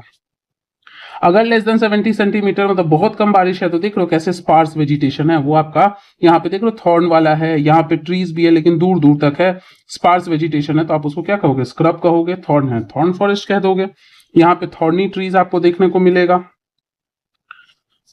बुशेस मिलेगा, मतलब थोड़ी बहुत झाड़ियां मिलेंगी। कहाँ मिलेगा? North western country, Gujarat, Rajasthan, Madhya Pradesh, Chhattisgarh, Uttar Pradesh, Haryana, इस सब में, मतलब वेस्ट की तरफ जितना बढ़ते जाओगे। यूपी के ईस्ट साइड में आपको एकदम एक्सट्रीम ईस्ट में मॉइस्ट और ड्राई का मिक्सचर मिलेगा। मिडिल में आ जाओगे तो ड्राई मिलेगा। पूरे वेस्ट में आ जाओगे, हरियाणा के नजदीक जो है, तो आपको ये सब थॉर्न स्क्रब देखने को मिल सकता है। अकेशिया, पाम, यूफोरबियाज, कैक्टाई, ये सब आपको देखने को मिलेगा। उसके बाद है कि इसके पास बहुत लॉन्ग, अब ये तो डेजर्ट प्लांट का तो आपको हैबिटाट पता ही है कि क्या होता है। पत्ते ने जो है ट्रांसपीरेशन कम करने के लिए ये कर लिया अडेप्टेशन। दूसरा है जमीन के एकदम निचले हिस्से से पानी लेना है, दिक्कत है, तो रूट का इलोंगेशन क्या कर लिया? बहुत ज्यादा कर लिया। तो ये सब इसके कुछ क्या होता है? अडेप्टेशन होते हैं। क्यूटिकल जो वैक्सी सिक्रीशन होता है वो आपका थोड़ा ज्यादा कर लेता है, तो जिससे इवेपोरेशन क्या हो आपका? कम हो सके। सरफेस एरिया घटा लेता है ताकि इवेपोरेशन क्या हो जाए? कम हो जाए। तो ये सब इवेपोरेशन कम करने के लिए, वाटर अवेलेबिलिटी बढ़ाने के लिए कम कर लेता है। सक्यूलेंट मतलब अपने स्टेम वगैरह में ना पानी स्टोर करता है, जूसी स्टेम को सक्यूलेंट कहते हैं, तो ये बन जाता है। यहाँ पे ये सब एनिमल्स के आपके नाम है, थोड़ा धीरे धीरे देखना है, एक साथ नहीं सब रटना है, पहले लॉजिक समझना है। माउंटेनियस एरिया में जो है पाया जाता है, तो ऑब्वियसली आप जानते हो माउंटेनियस एरिया, हाइट बढ़ेगा तो हाइट बढ़ने के साथ टेम्परेचर क्या होगा? घटेगा। तो यहाँ पे देखो कि इस जगह में आपको अलग अलग तरह का वेजिटेशन, ट्रॉपिकल टू टुंड्रा देखने को मिलेगा। जब आप कम हाइट पे हो तो आपको wet temperate type of, obvious logic सी बात है। निचले समतल इलाका पे हो, बारिश नीचे ठीक ठाक पड़ रहा है, ठीक ठाक लाइट भी मिल रहा है, फोटोसिंथेसिस ज्यादा होगा, तो नीचे ज्यादा पेड़ वेर जो है, पत्ते वाले पेड़ मिलेंगे। लेकिन जैसे जैसे ऊपर जाते हो तो ऊपर जाने से आपका क्या है कि सनलाइट तो मिल ही रहा है, लेकिन बारिश ऊपर में उतना नहीं हो रहा है। ऊपर में जो है ना वो फ्लैट हैबिटेबल अच्छा एरिया नहीं है जाकि जड़ अपना पकड़ बना सके, तो वैसे में कम होने लगता है वेजिटेशन। जितना और हाइट बढ़ाओगे तो स्नोफॉल होगा। स्नोफॉल होगा तो फिर अगर पत्ते ब्रॉड होंगे, ब्रांचेस आपके नॉर्मल पेड़ की तरह होंगे, तो स्नो जमा होता जाएगा, उसके भार से पेड़ का ब्रांचेस वगैरह शाखा टूट जाएगा और सांस लेना मुश्किल हो जाएगा। तो ऐसा टाइप का आपको देखने को मिले। बड़ा अच्छा डायग्राम है ये, देखो यहाँ पे आपको देख रहे हो ब्रॉड लीफ आपको देखने को मिल रहा है। फिर आप थोड़ा सा जा रहे हो तो यहाँ पे थोड़ा सा हल्का हल्का नीडल लाइक देखने को मिला, ये थोड़ा और नीडल के जैसा शेप हो गया। अब यहाँ नीडल जैसा शेप तो है ही, प्लस कोनिकल भी है प्लांट, कोनिकल भी, ताकि स्नो जो है ऐसे गिरे और चला जाए। तो बढ़ते हाइट के साथ जो है ना वो वेजिटेशन कम होने लगा, प्लस वो कोनिकल ज्यादा होने लगा, प्लस लीफ का नीडल लाइक शेप भी क्या होने लगा? ज्यादा होने लगा, ताकि स्नो एक्यूमुलेट ना हो, सांस लेने में समस्या ना आए। तो वही यहाँ पे दिया हुआ है कि निचले एरिया में आपको ऐसा ब्रॉड लीफ टाइप का ट्री दिखेगा, जैसे ओक हो गया, चेस्टनट हो गया। लेकिन 1500 से 3000 जाओगे तो आपको क्या देखने को मिलेगा? कॉनिफेरस जैसा ये सब ट्रीज आपको देखने को मिलेगा। ये आपका जो है सदर्न स्लोप ऑफ हिमालयाज में ज्यादातर देखने को मिलता है। फिर आप जैसे जैसे और हाइट पे बढ़ते जाओगे अबव, तब आपको अल्पाइन टाइप का फॉरेस्ट मिलेगा, फर, जूनिपर, पाइन्स, बर्चेस, मतलब वो क्रिसमस ट्री टाइप का। और स्नो लाइन मतलब वो पॉइंट, स्नो लाइन का मतलब होता है, स्नो लाइन का मतलब होता है point after which there is permanent snow, मतलब पहाड़ के ऊपर आप चढ़ रहे हो माउंटेन के लिए, और एक पॉइंट ऐसा आएगा जिसके बाद आप गर्मी में चढ़ो या ठंडे में आपको हमेशा स्नो दिखेगा, तो आप उसको कहोगे क्या, स्नो लाइन। कभी मोटा दिखेगा कभी पतला, लेकिन स्नो दिखेगा। तो स्नो लाइन के आसपास जाते जाते वेजिटेशन और कम होने लगता है। इधर में आपको नोमैडिक, ऑब्वियसली देखो हालात अच्छे हैं नहीं, आपको जो है ऊपर में रह रहे हो, घास उतना मिल नहीं रहा, तो आप नीचे आओगे अपने जानवरों को चराने के लिए, फिर जाके आप सेटल करोगे, तो मतलब भेगाबंद टाइप का जीवन रहेगा। तो जैसे आपने सुना होगा गुज्जर, भक्करवाल, गद्दी ट्राइब, ये सब जो है वो आपका देखने को मिलता है इधर में माउंटेन एरियाज में। जितना हाइट पे जाओगे वेजिटेशन छोटा होता जाएगा, तो मॉसेस लाइकेन, मतलब काई के जैसा दिखने वाला ये सब देखने को मिलेगा। जैसे ये सब आपके जानवर हो गए जो इन एरियाज में देखने को मिलेंगे। ठंडी से बचने के लिए देख रहे हो थिक हेयर है, थिक हेयर है लो टेम्परेचर से बचने के लिए, लो टेम्परेचर से खुद को प्रोटेक्ट करने के लिए, क्योंकि टेम्परेचर बहुत लो है तो अंदर से जब हीट है वो लूज होने लगेगा तो दिक्कत होगा। तो एक मोटा सा फैट का लेयर और पूरा हेयर, जो आपका हेयर है, थिक फर जो है वो डेवलप होता है ताकि अंदर से हीट को बाहर निकलने ना दे और ठंडे का बहुत ज्यादा प्रभाव ना पड़े। ये देखो, इसको टाइडल फॉरेस्ट भी कहते हैं। ये कहाँ, कोस्ट में, मतलब है कि जो आपका समुद्र से, ओशन से सटा हुआ जो एरिया वहां पाया जाता है, यहाँ पे जहाँ पे मड सिल्ट वगैरह होता है वैसे में। देखो ये जो मैंग्रोव है, यही जो ये जो इस तरह का रूट होता है ना, इस तरह का जो इसको सपोर्ट देता है, सपोर्ट देता है, तो ऐसे रूट को हम लोग क्या कहते हैं, ऐसे रूट को प्रॉप रूट कहते हैं या बट्रेस रूट कहते हैं। बहुत ज्यादा फैला होगा तो बट्रेस रूट, और सीधे लटकता हुआ रहेगा तो प्रॉप रूट कहेंगे। लेकिन कुछ रूट होता है ना जो जमीन पे ग्रो किया लेकिन फिर सांस लेने मुश्किल हो गया तो वो ऊपर की तरफ ग्रो करने लगा। कभी गूगल पे जाके ना आप इमेज सर्च करना, या एक सुंदरबन टाइप का शायद मूवी आया था, बॉलीवुड में आया था कि साउथ में पता नहीं, उसमें ये दिखाया गया सुंदरी ट्रीज वगैरह ऐसे ऊपर की तरफ निकला होता है, तो ये रूट ही है, लेकिन सांस लेने के लिए, रेस्पिरेशन करने के लिए ऊपर की तरफ निकला होता है। तो ऐसे रूट को हम कहते हैं न्यूमैटोफोर्स। अब हमको ये मत कहना कि न्यूमैटोफोर्स आप बोले तो पी क्यों लिखे आ गई, अंग्रेजों के चोचले थे, उन्होंने पता नहीं क्यों ऐसे कौन से सस्ते नशे कर लिए थे कि आपका जो एन रहता तो सिंपली रहता, लेकिन एन के आके पता नहीं पी लगा के फिर उसको साइलेंट करने की क्या जरूरत थी। अगर आपको पता है रीजन तो जरूर बताइए, हमें भी कुछ सीखने को मिलेगा। प्लस इनके पास सॉल्ट ग्लैंड्स होता है, ताकि सी वाटर का बहुत ज्यादा एक्सेसिव सॉल्ट एक्यूमुलेट हो जाएगा तो प्लांट को दिक्कत होगी, तो उससे बचने के लिए सॉल्ट ग्लैंड्स होता है। ये मैंग्रोव की खासियत है। तो देख लो, इधर से अगर बारिश का प्रभाव पड़ेगा, सॉरी ओशन का बहुत प्रभाव पड़ेगा तो अपने में रोक लेगा, तो अंदर तक इरोजन होने नहीं देगा। तो इसको चाहे तो आप नोट कर सकते हैं।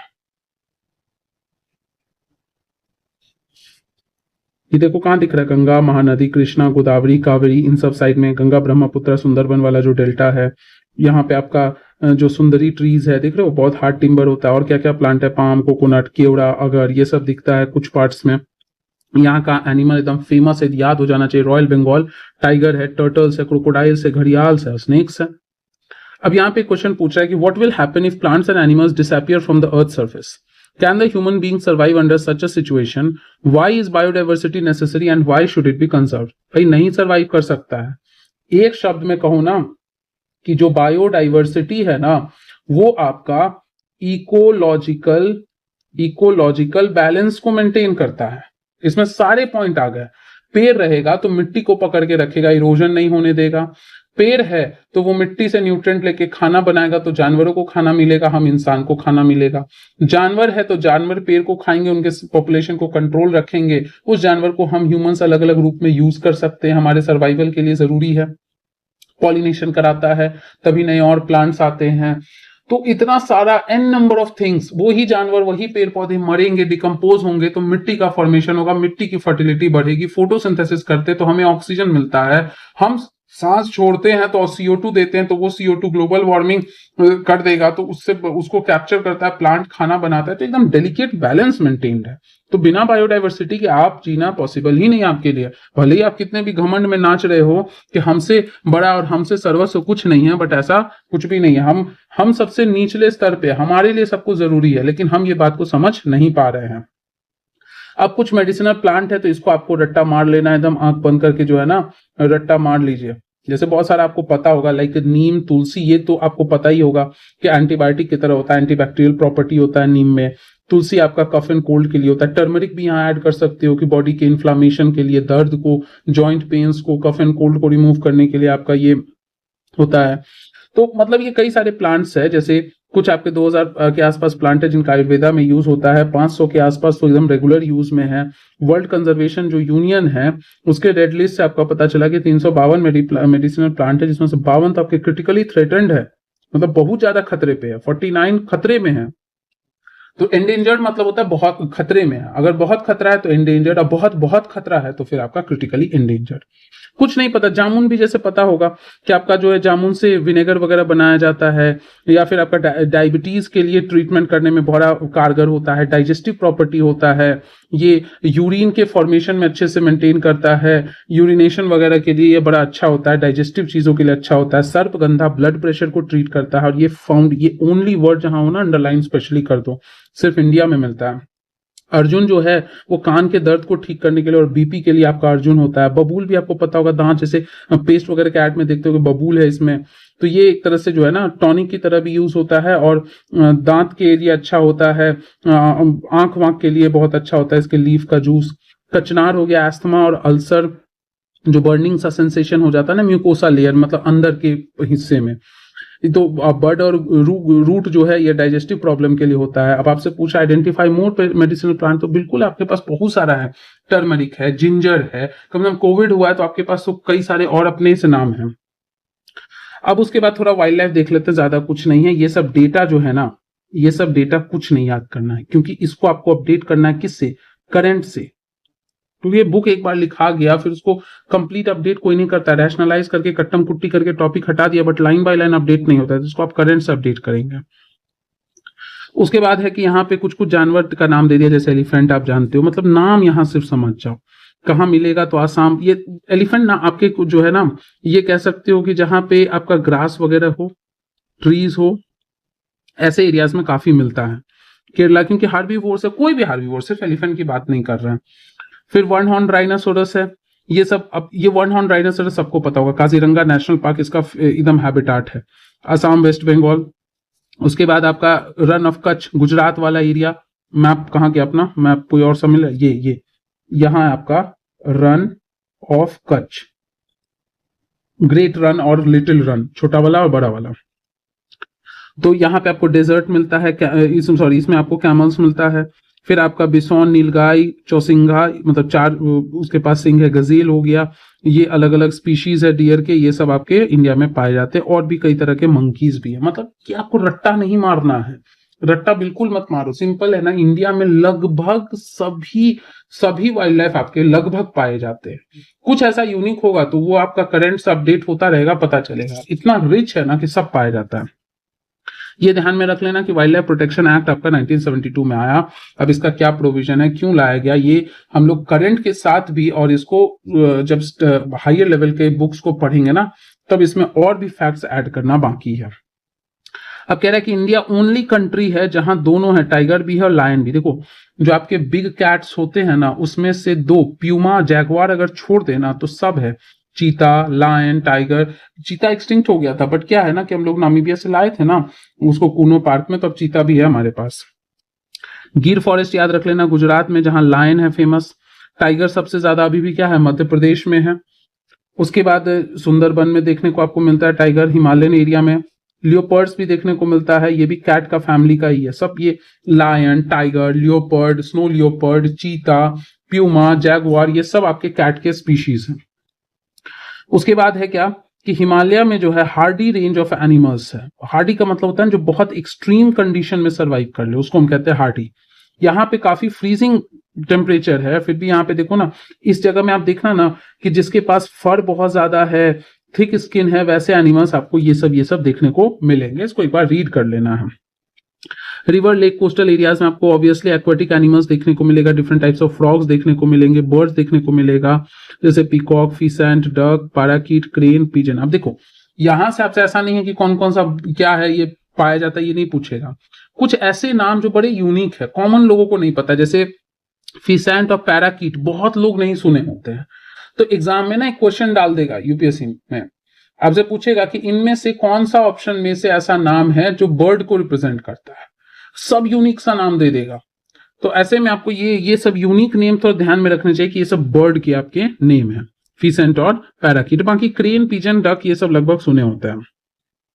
तो हमारे पास क्या है, कई तरह के जो है ना दूध देने वाले एनिमल्स है, मिल्क एनिमल्स है, प्लस क्या है कि बहुत सारे प्लांट है जिनको हम खाते हैं एडिबल, जैसे स्पिनच हो गया, मिंट हो गया, ये सब हो गया। हमारे पास कई सारे जो है मेडिसिनल प्लांट्स भी है देखने को मिलते हैं। हम जो है हमारे पास जो है ड्रॉट वाले मतलब रेजिस्टेंट है, ट्रांसपोर्टेशन, मीट, एग्स, ये सब फिशेस मिलता है। इंसेक्ट है जो पॉलिनेशन के लिए हेल्प करता है। अभी जस्ट बताए थे ना कि जानवरों से पॉलिनेशन भी होता है। पॉलिनेशन मतलब है फ्लावर से जो मेल वाला पॉलन ग्रेन है ना उसको फीमेल तक ले जाने में जो हेल्प करता है।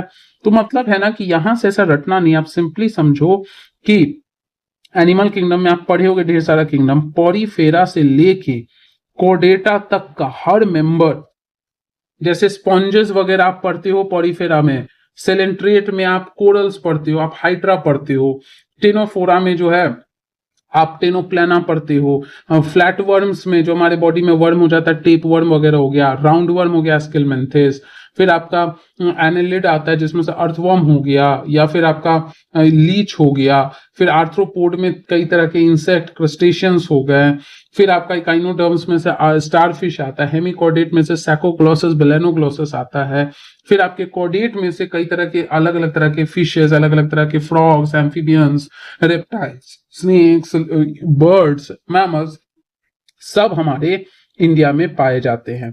हम काफी रिच है, इसीलिए हमें हमारे हेरिटेज को बचाना पड़ेगा, नहीं तो इकोसिस्टम इम्बैलेंस तो होगा ही, हम अपनी पहचान भी खो बैठेंगे। तो सोशली, कल्चरली, इकोनॉमिकली, पॉलिटिकली, हर तरीके से हमें हमारे इकोसिस्टम को कंजर्व करना है। इसीलिए क्या है ना कि हर साल के बजट, जो आपका आता है इकोनॉमिक सर्वे आता है, या कोई पॉलिसी बनता है, बड़े ध्यान से बनता है कि कुछ भी करो इन्वायरमेंट को प्रोटेक्ट करना है। अभी कच्ची बावली जो फॉरेस्ट है तेलंगाना में, वहां पे भी काफी ज्यादा डिस्ट्रक्शन होने लगा तो रोक लगा दिया गया, क्योंकि एक तरफ डेवलपमेंट और एक तरफ पूरा डिस्ट्रक्शन करेंगे तो वो डेवलपमेंट किसी काम का नहीं रहेगा। तो कंजर्व करना बहुत जरूरी है।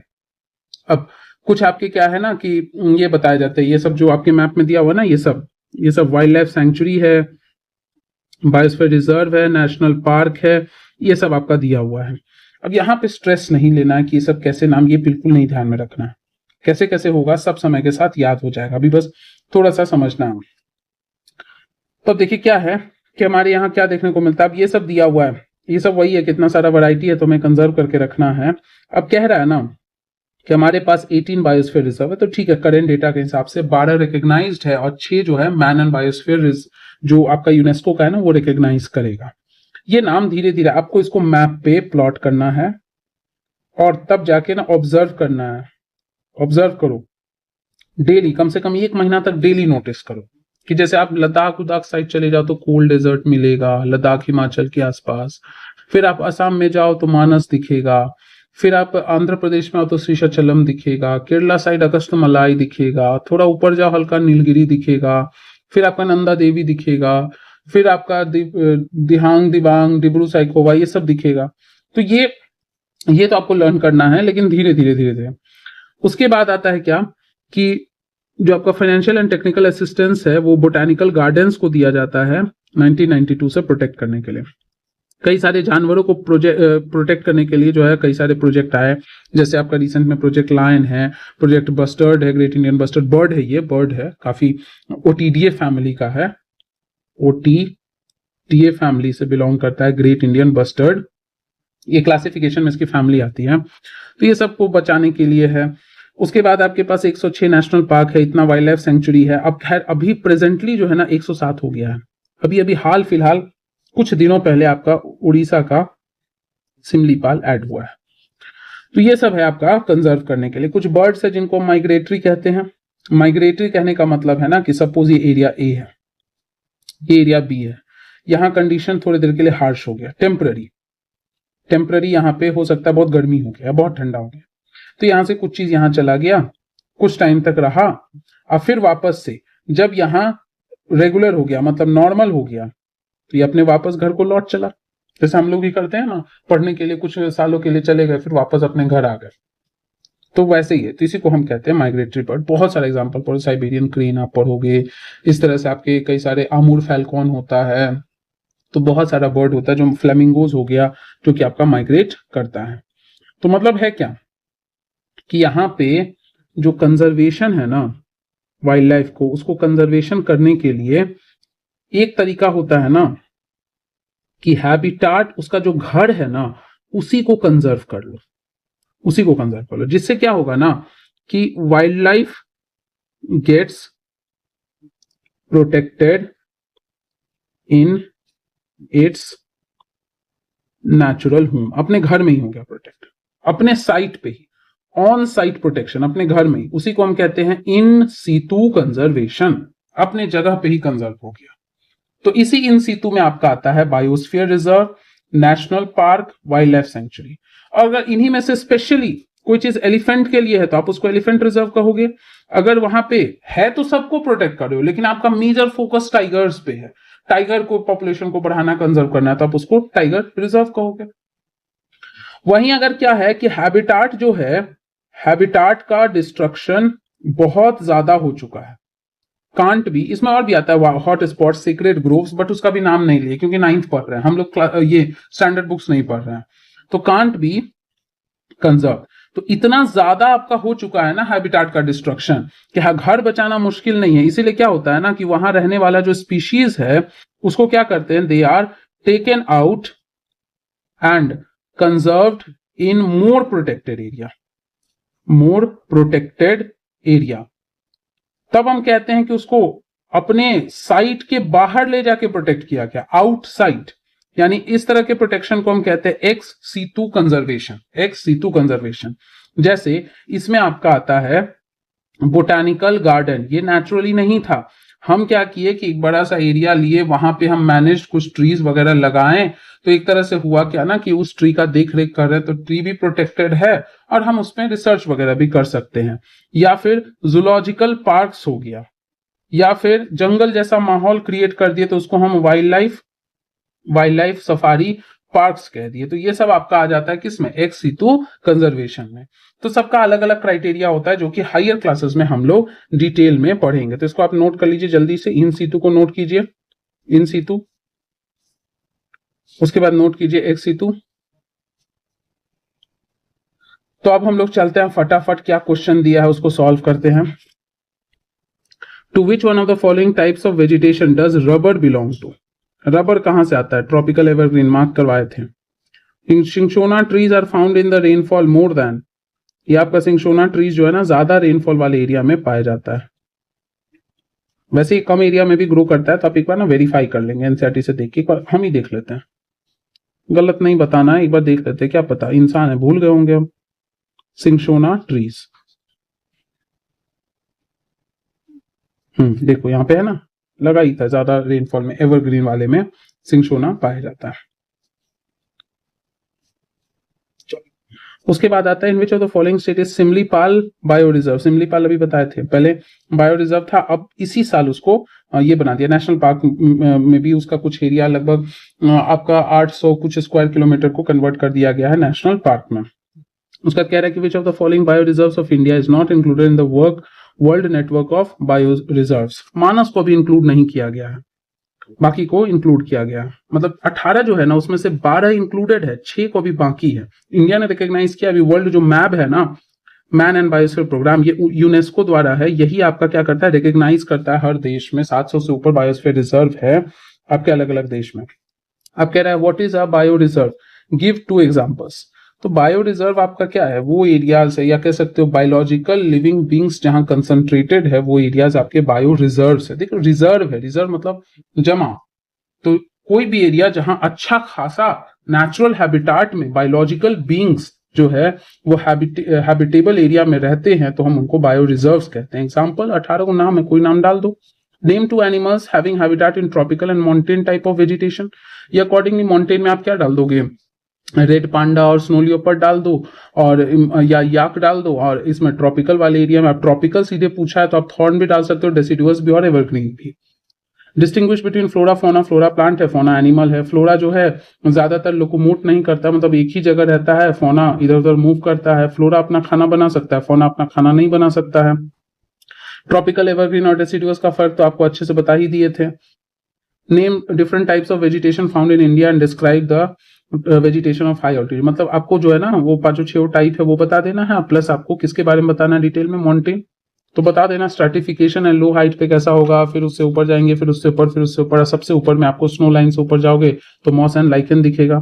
Quite a few species of plant and animals are endangered in India. Why क्योंकि डिस्ट्रक्शन कर रहे हैं, एंथ्रोपोजेनिक, इकोसिस्टम बर्बाद हो रहा है, पॉल्यूशन है, क्लाइमेट चेंज है, हंटिंग है, ओवर एक्सप्लॉयटेशन है, तो उससे कम है। Why has India rich heritage of flora and fauna. India के पास रिच हेरिटेज क्यों है? क्योंकि इसका क्लाइमेट अच्छा खासा रिच है। अब आप इसी को अच्छे से इलेबोरेट कर लो। इंडिया के पास टेम्परेट भी है, अल्पाइन भी है, ड्राई एरिया भी है, सेमी एरिड भी है, जो आपका ये है क्या कह सकते हैं, ट्रॉपिकल भी है, एवरग्रीन भी है, आइलैंड वाला एरिया भी है, कोरल्स भी है, तो हर तरह का है। और ये अलग अलग क्लाइमेट की वजह से है कि यूनिफाइड फॉर्म में तो on an average monsoon tropical है, लेकिन अगर छोटे छोटे पैचेस में देखो तो आपके अलग अलग छोटे छोटे कह सकते हो ना आपके माइक्रो क्लाइमेट्स काफी ज्यादा है, तो उस वजह से आपका हैबिटेशन ज्यादा है। और ये इसको आप लोग को ऑब्जर्व करना है कि एरियाज ऑफ एवरग्रीन ऑब्जर्व करवा दिए थे, वेस्टर्न घाट, थोड़ा सा तमिलनाडु, थोड़ा लक्षद्वीप, थोड़ा अंडमान और नॉर्थ ईस्ट वाला। ड्राई डेसिडुअस एवरग्रीन के बगल में जस्ट मॉइस्ट और उसके अंदर में आपका ड्राई आ जाएगा। 2 national park each in northern, southern, eastern and western. हर एक में जैसे नॉर्थ में जाओ नेशनल पार्क, तो नेशनल पार्क आप नॉर्थ में क्या ले सकते हो, तो आप ले सकते हो हेमिस नेशनल पार्क लद्दाख का है, या फिर नॉर्थ इंडिया में जो है आप ले सकते हो दुधवा नेशनल पार्क जो कि इसमें आता है, यूपी में आता है। साउथ में आ जाओ तो साउथ में आप इसका क्या कहते हैं, महावीर या फिर ब्रह्मानंद तेलंगाना का आपका हो गया। ईस्टर्न में चले जाओ तो मानस हो गया, रायमोना हो गया, या फिर नमदफा हो गया, नमदफा अरुणाचल का है। वेस्टर्न में चले जाओ तो डेजर्ट हो गया, डेजर्ट हो गया, गिर हो गया, तो ये सब है, इसको मैप कर लेना है। तो चलिए यहीं पे हमारा ये चैप्टर खत्म होता है। ये सब आपके किसी काम का नहीं है, बकवास है। स्कूल में हो तो अपना देख लेना प्रोजेक्ट क्या करना है। मिलते हैं हम लोग अगले चैप्टर में जो कि हमारे 9th का लास्ट होगा ज्योग्राफी का। फिर हम लोग आगे के सब्जेक्ट्स और चैप्टर्स देखेंगे जैसा होगा। अगर ज्योग्राफी खत्म करना है तो 12th तक कर लेंगे, नहीं तो बाकी सब्जेक्ट्स को भी आप टेकअप करेंगे। मिलते हैं नेक्स्ट वीडियो में, तब तक के लिए लाइक कीजिए, शेयर कीजिए, सब्सक्राइब कर लीजिए, और कुछ पूछना है तो जरूर कमेंट कीजिए। Thank you everybody.